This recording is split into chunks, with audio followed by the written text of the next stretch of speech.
Hello! I just wanted to start by saying thank you so much for 50,000 subscribers. I'm feeling very blessed. I'm feeling very grateful. Thank you so much. When I started social media, I don't think I could have ever imagined anything like this. So I'm feeling really grateful. Thank you so much to everyone who has subscribed, who watches my content, who likes. Thank you so much for all the lovely comments that I always get. I'm feeling very blessed and very lucky. Thank you so much for being here. And so I thought that I would do a 50,000 subscriber special video. I think I did lead many of you to believe that I was going to do a Minecraft video, and that is because I also thought that I'd be doing a Minecraft video until I remembered how scared I am playing Minecraft by myself. I think the last Minecraft video I did was like the first time I played Minecraft by myself since I was like genuinely maybe like 14. Like, I do not play Minecraft by myself because I find it so scary. I just like must have something wrong with my nervous system, because the way I was playing in the last one, I honestly don't think it was even fun to watch. I just hid in a hole every night and then died on night 3. Like,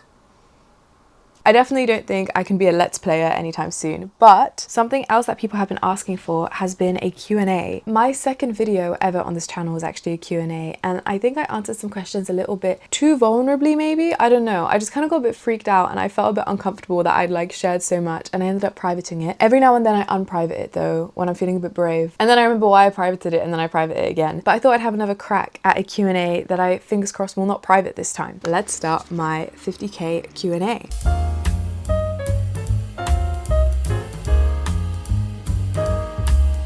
I wanted to start with one that I thought would be very fitting for the reason why I'm even doing this video, and that was, how did you get into YouTube? I did not think that I would ever do anything in social media, and that is partly because I hated social media so much before I started doing it. I did have a really high screen time growing up. I was like crazy social media addicted, as like a lot of teenagers are. I struggled a lot with my mental health growing up, and I think that's part of the reason why I was using my phone so much. Like, it was such a form of escapism for me. But then when I was around 19, I think, I got a lot better. Like, I had a lot of things happen that just like really sorted some things out in my head, and suddenly I was like, whoa, I love being present, I love being here. Finally life feels so brilliant and fulfilling, and I have so little time on this earth. I do not want to waste it scrolling TikTok. So I stopped using social media for quite a while, to be honest. I deleted all of my social media except for Instagram for like almost a year, I think. I wasn't on like anything else, maybe more than a year, to be honest. And then I got scouted for modeling. I ended up signing with an agency that was not the agency that originally scouted me. If I could go back in time, I think I would have signed with the agency that scouted me. I think I was a bit put off by the fact that they were a boutique agency and I didn't really know much about modeling at the time. I think I actually would have really liked to have a small boutique mother agency. But anyways, so I started modeling, and for modeling, like, you don't have to be online, but my agency did seem to quite like people to be on social media. And I remember sending my agent an email that was like, hey, I know that like I'm supposed to use social media a bit so that like clients can see me online if they want, but can I just like delete my entire Instagram and can I go like completely off the grid, please?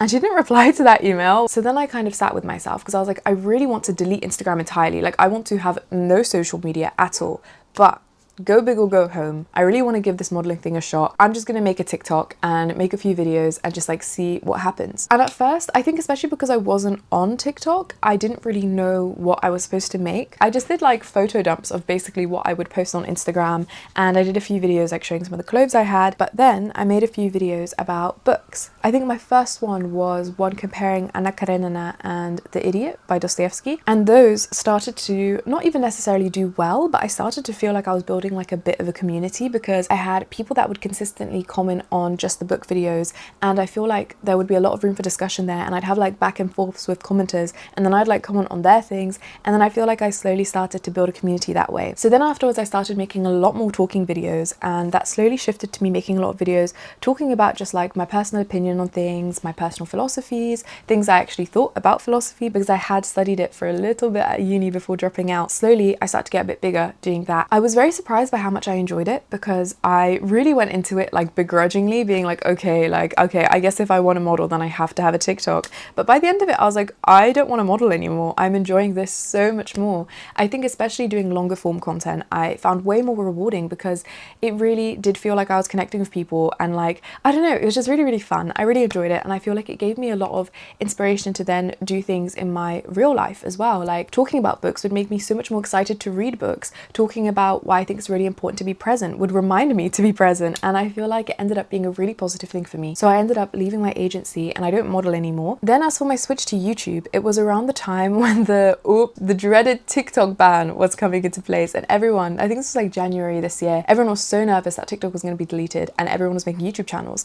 And I was like, wait, I like always kind of preferred the idea of YouTube, because as much as I liked TikTok, I'd say the only beef I had with it was the fact that it is short form and so fast paced. All the things I like about TikTok, which are like the community, the fact that you can have conversations. If anything, if I want that, TikTok's kind of not the place to do that because of how quick and short and like overly aestheticized and beautiful all of the videos are. And I feel like that's brilliant, and that definitely is a type of content that I could see being very fun to make. But I definitely preferred the more kind of like sit down and chat. So it only made sense to me to switch to YouTube. And then when everyone was switching to YouTube because of the TikTok ban, I was like, okay, finally, this is the kick in the butt that I needed, and I made this YouTube channel. As a whole, I definitely really prefer YouTube, and I'm so happy to be doing it.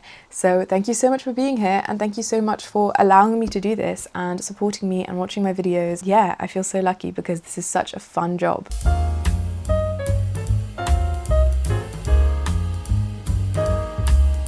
I'm not sure if you've ever done one before, but would you ever do a tattoo tour? I've not done a tattoo tour, but we're in a horrible sticky heat wave at the moment, so I'm wearing a very short dress. So you'll be able to see most of my tattoos, and I'll put photos of the ones you won't be able to see. My first ever tattoo was this star. I love stars so much. I feel so visually drawn to like stars and dark blue and stripes. I feel like they feel so soothing. Anything kind of Coraline-y, to be honest. I was very scared for a long time to get my first tattoo, and I thought to myself, like, I just need to spontaneously get it over with one day, and then that will like unlock the door for me. And I saw that this local tattoo studio one day had a drop-in appointment available for like 2 hours from the moment I saw the Instagram story, and I was like, okay, this is my chance. So I asked if I could just get this little star, and then once I had it over with, I was like, brilliant, that wasn't scary at all. I'm now ready to get some more tattoos. On my arm is this tattoo by probably my favorite tattoo artist. She's from London, and this is Flash by her. I've not had any custom tattoos done, I don't think. No, that is actually a complete lie. I've had 2 customs done. I love her Flash so much, and this one spoke to me so much. It's a girl and a bug, and when I got it done, everyone was hating. Oh my goodness. I remember my boss at the time was like, did you get drunk when you got that done? That looks really weird.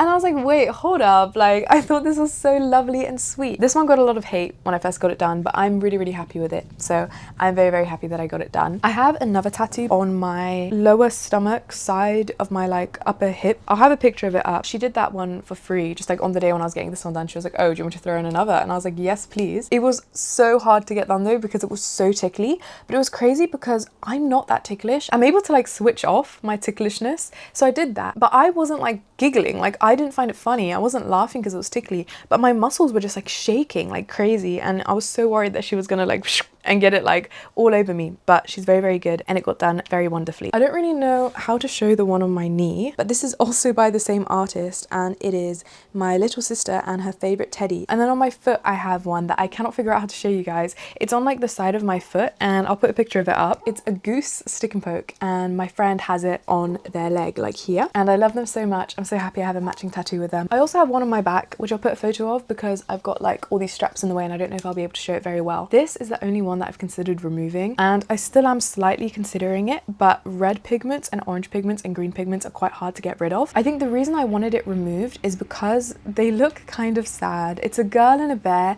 and on the flash they looked really happy and like, well, not like super happy like grinning, but they looked very cozy and very happy to be together. Obviously like those expressions are very tiny, and I feel like once it kind of was on my body, it translated into them looking kind of scared and sad. So then I later went to another artist, and she added the oranges for me. This was supposed to kind of try like cheer up the whole picture, but I still feel like it looks quite sad. So I really want that tattoo gone ideally, but I don't care that much. Funnily enough, also most people that I speak to say that that's their favorite tattoo of mine. Yeah, that's the only one that I want gone. That is all of my tattoos, I think. It's same with piercings. I always lose count, but I'm pretty sure that that is all of the tattoos that I have. I would love some more. I'm just not sure what to get yet.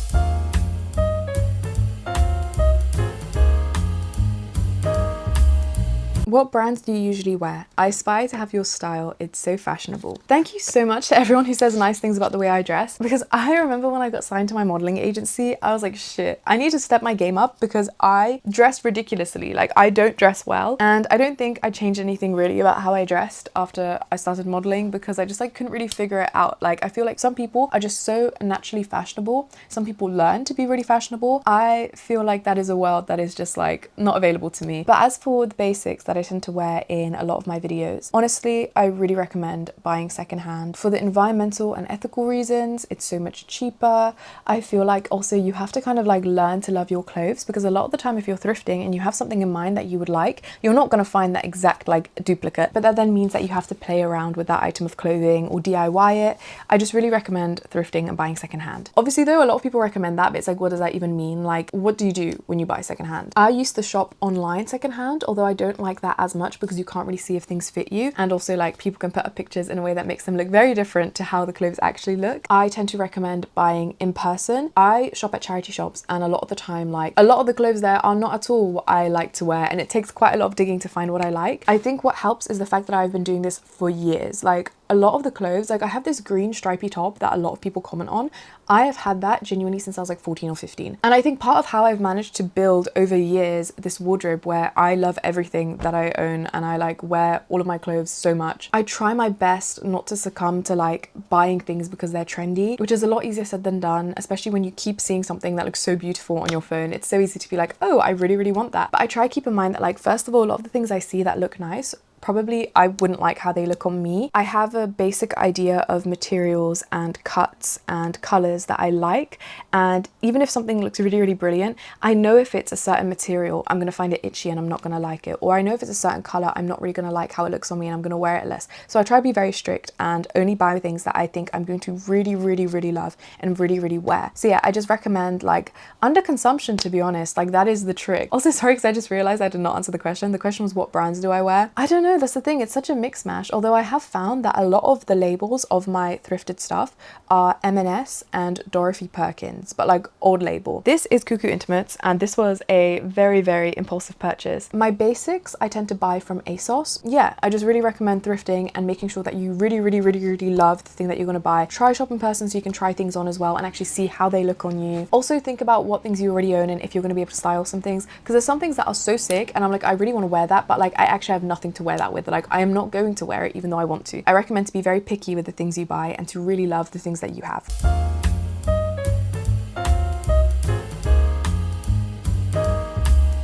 Tips for becoming less socially anxious. I wanted to talk about this because I used to be crazy socially anxious. Then I had this phase where I was absolutely brilliant and I wasn't anxious at all. And then recently I had a conversation with a friend, because I think I come across very anxious, but when I was speaking to my friend, she was like, what? Like, you are totally fine, you're very confident. But I think I know that I'm like not where I used to be. I know that I'm a lot less confident than I used to be. And I was asking her for advice because she is like shockingly crazy, confident and comfortable. I've written down 4 tips that might be helpful, hopefully. As a general, also, before I go into these 4 specific tips, I do think that a big thing is just having confidence in yourself and cultivating a healthy image around yourself, accepting yourself, and all of these very like cliche things that I'm sure you know. I just wanted to put that there because I do think that like that is a huge thing that helped me be confident and be confident in my interactions with other people, was having that foundation. Don't know if you can hear the helicopter, oh my goodness. I started off by having that foundation of really feeling like I got myself and my worth isn't tied to how well I do in this social interaction. Anyways, moving on now to the actual 4 specific tips. First of all, something that helped me is going into social interactions with no expectations of how it's going to go. And I mean that both positively and negatively. I think I've fallen into the trap of being very like, oh, whatever, I'm probably gonna have a bad time anyway, I'm just gonna stay at home with my best friends, when it's like, no, I need to go out and meet new people, and I need to go and speak to people that I don't really know that well and I'm not as comfortable with. Of course, it's maybe gonna be a little bit awkward, but like I get a bit bogged down by that, and then I feel like I don't really want to go do things that are exciting but a little bit nerve-wracking. But on the flip side, I also haven't personally found it very helpful to be like, yes, I'm gonna have such an amazing time, it's gonna be so great, I'm gonna have a really, really brilliant time, because then like in a way that also adds a sort of pressure, because then when I go out and if that doesn't really meet my expectations, also when I say go out, I don't mean clubbing, I'm really not a clubbing fan, I just mean like going and like seeing people and stuff. But yeah, if I go out and I don't have a good time, I like blame myself a little bit and I'm like, oh my god, I should have had this amazing like magic movie night, then I didn't, and then I feel like not so great about going out again as well. I also think that just like thinking about that situation where you will be going and seeing people too much, even positively, does kind of leave room to invite anxiety. So as a whole, I just try to have no expectations and not think about what it's going to be like. I just think, okay, I'm going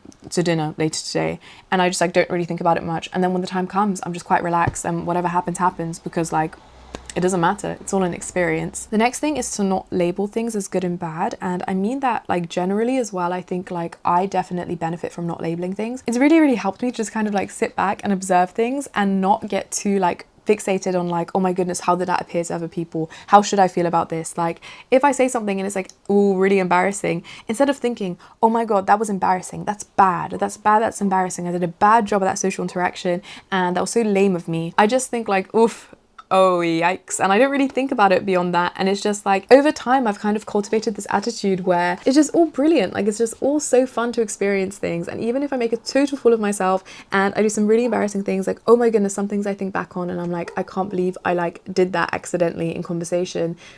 It's whatever, you know. I just feel like it's not that deep, and not labeling things definitely helps me to remember that it's really not that deep. Next, I've written the gorilla. And what I mean by that is that in this recent conversation I had with my very confident friend asking like, how are you so confident? One thing I realized is that in a lot of social situations that probably will be a bit awkward or uncomfortable, I always assume the role of like the victim almost. I always assume the role of like the person who will have the bad time and will take the brunt of the awkwardness. This conversation happened because we were going to a gym that was like really scary. Like it really felt like a club in there. I don't know, it just felt really intense, and like she said she liked it and she felt really like relaxed in there for some reason. And I was like, how are you feeling relaxed in this gym? This gym is like the scariest place I've been to in my life. And I was explaining to her that I can't relax because I feel like the little rabbit with eyes on the side of its head, so aware of everything that's happening around it and like heart racing so fast. And she was like, what? I feel like the gorilla. And I was like, hang on, like I need to switch my mindset, because if I imagine being the gorilla in that situation, I feel completely comfortable. So basically I've been trying to imagine that like I'm the gorilla, I'm the lion, I am the strong one in the situation. I don't need to like assume that I'm going to be the weak one who's having a horrible anxious time. And the last one is practice, which like I'm sure isn't fun to say if you're somebody who is socially anxious, but like you just have to practice, and it's going to be awkward at first. I remember with my ex-boyfriend, I was quite young when I started dating him, and I was very anxious, and he would have to order my food for me because I couldn't speak to the waiters. But like I made the situation so much more uncomfortable than it needed to be by being like, and then over time I just started doing it myself, and I started speaking to people, especially like I find odd people speak to you sometimes when you're, I don't know, just like anywhere, to be honest. And before I used to find it so scary and like, oh my God, please don't speak to me. But now I find it so fun. I love it. I love speaking to people now. And I think it is from having so much practice and seeing that I can do it. I actually can speak to strangers, I can speak to people, I can speak to people I don't know that well. Even if it's uncomfortable, I can get through it. And through familiarizing myself with that, I also realized I really enjoy it. So yeah, practice as well, I think, which is hard to hear,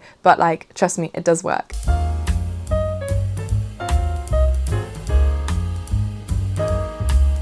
Favorite band or musical genre? Growing up, I was a hardcore Hamilton lover. I don't know what the Hamilton fans are like now, but when I was growing up, the Hamilton fans were intense. So the fact that I was an intense Hamilton fan, it was crazy. I remember there was one Christmas that I only got Hamilton related things for Christmas from everyone, because everyone knew that's all I wanted. I had like DIY Hamilton string art that I made in my room. I had the Hamilton calendar. Like I was crazy about Hamilton, and just like musicals in general as well. I really, really loved musicals. And then I had this switch where I got so into Midwest emo. Oh my goodness, guys. I was the Midwest emo lover, specifically Modern Baseball and Mum Jeans. And quick flex, I've actually seen Slaughter Beach Dog live, and I've also seen Mum Jeans live, and I also, what's it called when you like, I crowd surfed to Edward 40 Hands. That is like my ultimate flex. When I was a bit older, and I think a big thing that like also changed was I went through a really rough breakup, and I remember during that breakup, like the only thing that got me through was Chet Baker Sings, which is so funny because it's just like the most basic jazz album. But after that, I really learned to have an appreciation for folk music and jazz music and anything that's a bit like slower and much more, I don't know, like romantic, but not even necessarily in a positive way. I don't mean romantic like love romantic, just like very soulful. I didn't really have as much of an appreciation for that kind of music before. I think I needed things that were very quick and loud and screamy and angry and aggressive. But after that breakup, I was like, wow, like actually I am able to tap in to the kind of like slower, more romantic music. So now, like, to be honest, I just kind of listen. I know so many people say they listen to anything, and so to not be annoying, I've written down like a huge list of bands that I like, and I'm just gonna like read through that list, starting with probably my favorite band of all time, Pavement. I love Pavement so much. I have a Pavement shirt and I have a Pavement poster, but you can't see it from here. And I've also written next to Pavement, Stephen Malkmus. At one point I was frustrated that there wasn't any more Pavement to listen to, and then I found Stephen Malkmus's solo stuff. It's basically like Pavement Part 2. It's so great. The Velvet Underground, Max Roach, who is a fantastic jazz drummer, the Pixies, Buena Vista Social Club, and also just like Cuban music in general I really like, Nick Drake, MJ Cole, and UK garage also in general, The Strokes, Elliott Smith, Alex G, MF Doom, Bob Dylan, Chet Baker, The Prodigy, Belle and Sebastian, and also Kimya Dawson. I do like a lot more than that. Those were just the ones that kind of came to my head while I was writing, but those are some of my favourite bands and musical artists.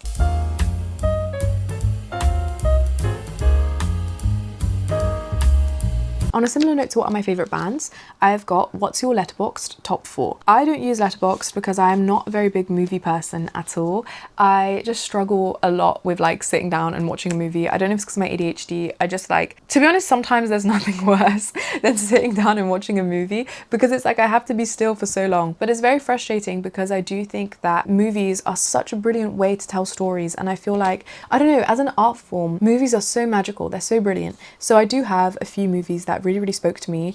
Looking at this list now, to be honest, any like big film lovers are going to be so disappointed. These are like some shit films, to be honest. If I had a Letterboxd top 4, I think they would be End of Evangelion, awful, I can't believe I wrote that down, Coraline, then a Studio Ghibli movie, and I've written either Ponyo or Princess Mononoke, but I think I would go with Ponyo, to be honest. And my favourite movie of all time, The Big Lebowski. I love The Big Lebowski so much. I have a Big Lebowski poster, I have a Big Lebowski shirt, like pavement. I love The Big Lebowski. I've also got some honourable mentions. I've got Juno, Superbad, which is a bad movie, but I had this phase where I was addicted to Superbad, and I didn't even like particularly like it. It was just like a comfort thing. I would watch it every single day. And this is coming from someone who does not like watching movies, but only the first half. Once they like get to the party and then they have like that argument and stuff, I wouldn't like watching that part and like past that. But like the first part when they're like getting ready for the party, every single day. And like, I'm not exaggerating. I can't believe it took them this long to figure out I'm neurodivergent. My friends would come over and say, please do not put on Superbad. And I would put on Superbad because I just had to. And then I just suddenly stopped one day, and I actually don't think I've watched it since then. And I've also got Creep, the movie, the horror movie. I love Creep so much. I really liked Hot Fuzz as well for quite a while. I would rewatch Hot Fuzz a lot. So yeah, those are my favourite movies, I think. And they're a horrible list.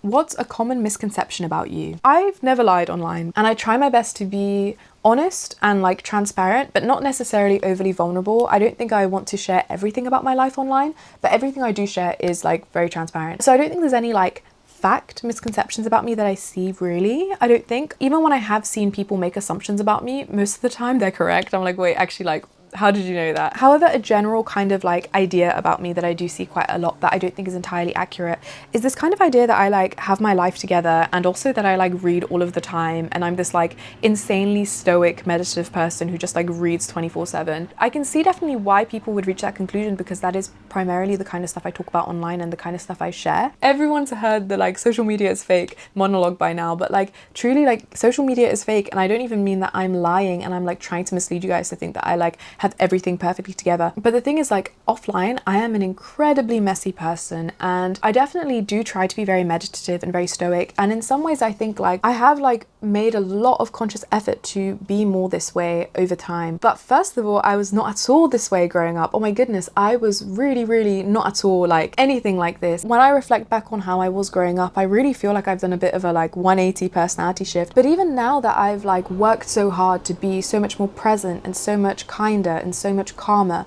and so much more reflective, I lose it so often, you know? I think that's part of why I talk about it so much. Part of me telling you guys like, hey, get off your phone, be present, enjoy life while you have it, is because I forget all the time as well, and I'm reminding myself as well. And as for the reading, I really don't read that much. I don't read anywhere near as much as I'd want to. I get into reading slumps so often, and I think especially now, so much of my content is talking about books. I feel like that has almost fueled a bit of a reading slump. I read way more when I wasn't talking about books, to be honest. A lot of the books I talk about, like, I mean, you'll see this in a lot of my content, I'm talking about books that I have read in the past. I definitely go through phases where I read loads, and that's just kind of been throughout my life, where I'll have a few months where I am like reading constantly, and then like a few months where I don't read at all. But yeah, like for the past few months I've barely been reading, to be honest. I've read a bit, but like not as much as I think people think I do. And yeah, I am a very messy person who gets absolutely stuck on my phone so much. My screen time is way higher than I'd like it to be. I fall into bad habits very often. When I was growing up, I did so many things that I regret and I think so shockingly like do not align with the kinds of things I talk about. But I think that's why I talk about them, because like, you know, practice what you preach. I'm trying, you know, I'm really, really trying to practice what I preach. And that's partly why I preach about it so much, because I'm constantly trying to remind myself as well. So I do think that, yeah, a misconception I see online quite a bit is that I have everything together and I am like so zen and so with it. I'm really not. I'm really, really trying to figure things out. But I am happy to see that me talking about these things seems to be helping some people also figure things out. So we're in this together.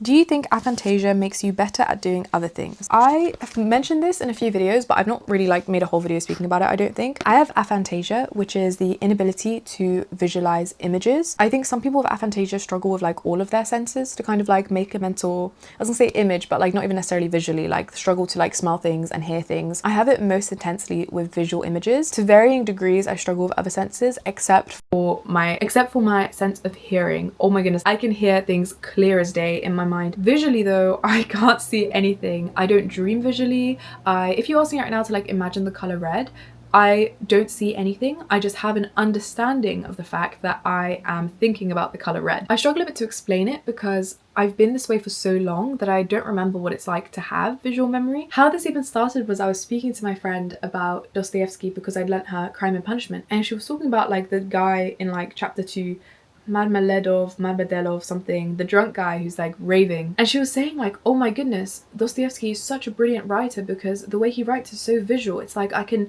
see Marmeladov or Marmeladov, whatever his name is. I can see his greasy head in front of me right now. I can see his greasy hair and she was pointing out all of these visual things and I was like, wait, what do you mean you can see? Because I don't remember any of the like visual aspect of the book at all. And if anything, I struggled with the fact that sometimes they wouldn't make it clear whether they meant like in the afternoon or in the morning. So they'd say like at 6 o'clock and I'd be like, wait, is this like in the morning or in the evening? Because it's actually like relevant to the plot. And they had explained that like the sun was coming up or something, but because I didn't really latch onto that and I couldn't really build that image of what was happening, I just completely forgot what time it was. And that was an issue I had. And then we spoke about it a bit. We realized that I could not see things and she could. And she was explaining that when she imagines, she just like sees pictures. And I was like, what do you mean you see pictures? And then we did some more research and we realized that I have aphantasia. You can also have aphantasia to varying degrees. I'm pretty certain I have like the most intense one where like I cannot see anything. I do think that in a lot of ways, not necessarily negatively affects me, but I can see how I might miss out on certain things. For example, a lot of my beef with books, I realized like maybe I didn't like a certain book because I struggled to read it because I couldn't visualize certain things that were necessary to get the full enjoyment out of that book. I also don't dream, or if I dream, it's like I knew I was thinking about a certain something, but then like my boyfriend and my best friend were explaining to me that when they have dreams, it's like they go in these magical, beautiful adventures and it really feels like they're there. And I feel like I'm missing out on like quite a big chunk of life because I don't really dream that way. However, in terms of does it make anything better about my life, I do think that perhaps it impacts the way I logically make sense of things and also my ability to do maths. I used to do math competitions when I was a kid and I was very cheeky. Like I think I've mentioned in the past I had a big issue growing up that I would not revise. Like I did not revise for my A-levels. Well, that's a lie. I revised like the day before. But when I hear that other people revise, it's like they were revising for like weeks. I really did not revise as much as I should have. I also didn't really go into school that much, especially when I got to sixth form. I just like did not show up. But luckily I still did quite well because I just really always feel like I had a knack for maths. I don't know, I just feel like maths makes a lot of sense for me. And like I was saying, I used to do these maths competitions as a kid. I would like win money, but I wouldn't revise for them. And I feel like that was quite a blessing. I think if my grades reflected the amount of effort I put in, they would be very, very bad. But I just always had this kind of understanding of maths. It just makes sense to me. I don't know. And I remember when I used to do maths, like it would be quite like this ecstatic, almost like holy feeling, to be honest. When I used to do like maths exams, like maths papers, it would feel like I was in this other realm and it was so wonderful because it felt like things really made sense to me. But I don't know if this is because of the aphantasia, to be honest. This could be so many other things. It would be brilliant because I wasn't at all in touch with any of my senses. I was like, there was no, what's the word, like empirical data going in. I was just in this world of pure truth. It was so amazing. I quite miss doing maths. I'm very excited to do it at uni. So I feel like maybe my ability to do maths and the fact that maths just makes so much sense to me in such a like comforting way might be because of my aphantasia and the fact that I feel quite disconnected to my senses. On the flip side, I've always really struggled with creative writing, like horribly. Oh my goodness, I was really bad at creative writing, and I think that is because I literally cannot visualize the things I'm talking about, and it would just be really hard for me. Like in general, anything that was overly imaginative I struggled with. I don't think I'm an overly creative person or anything. Yeah, so maybe that's in one way that it's helped me. I actually wrote down way more questions, but I've been recording for an hour and I have to go see my friend in 10 minutes. Luckily I'm already ready, but I need to like get going because I need to pack my bag and everything. Thank you so much though for all of the questions. This was so fun, to be honest. I really enjoyed this style of video, and thank you so much again for 50,000 subscribers. I am really shocked, to be honest, that so many people care to tune in to the things I talk about, but I'm very flattered. I hope to continue making content for quite a long time to come, so you guys being here is great motivation. Thank you guys so much. Please subscribe if you haven't, please like if you like the video, and please leave a comment because I really love reading your guys' comments. I'll see you guys next week, and yeah, have a lovely day. Bye bye.